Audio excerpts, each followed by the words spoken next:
I'm Paul Willestein of Lehigh Valley Stage, where we talk with the people who make theater happen in the greater Lehigh Valley region. Well, the vision for each season has something in common with all the other seasons, which is that the aim is the quality of the work itself. And we actually have a vision in place where our aim is world-class work. And in our very best moments, we're there now, and the goal now is to institutionalize that so that we reach a point in our work where you might be able to see more expensive work somewhere else, you might be able to see more opulent work somewhere else, but you might not necessarily be able to see better work anywhere in the English-speaking world. So that's a tall order, and that's that point on the horizon that we have our eyes fixed on.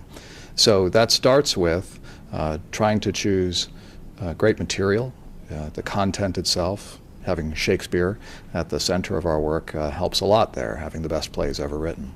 And then once we choose the Shakespeare plays, we try to make sure that we have a very balanced season where there's a great deal of depth and dimension so that a patron can have a very broad range of experiences in the summer. So having a chance to see Shakespeare's Measure for Measure, which one doesn't get to see very often, and also Shakespeare's Henry VIII, but also a play like Oklahoma, that gives us dimension.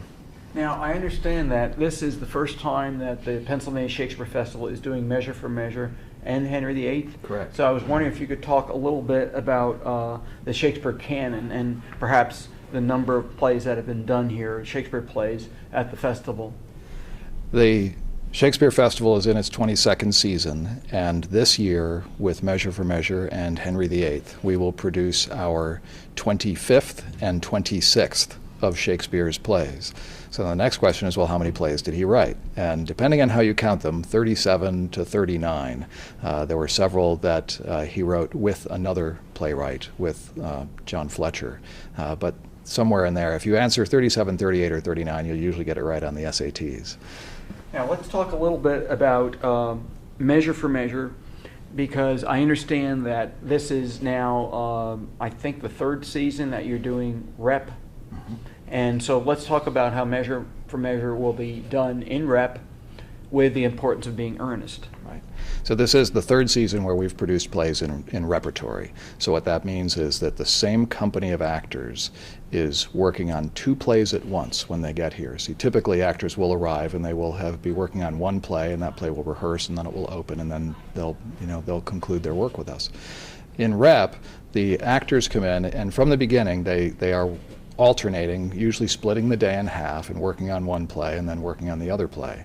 What the audience gets to experience is that they can come to a Saturday matinee of Shakespeare's Measure for Measure on our main stage theater and see this group of actors on one set, and with the costumes appropriate to that production. They can go to dinner, and then they can come back at 8 o'clock, and the space will have been transformed. There's a new set on stage. It's the same actors, but they're wearing different costumes and they're doing a different play.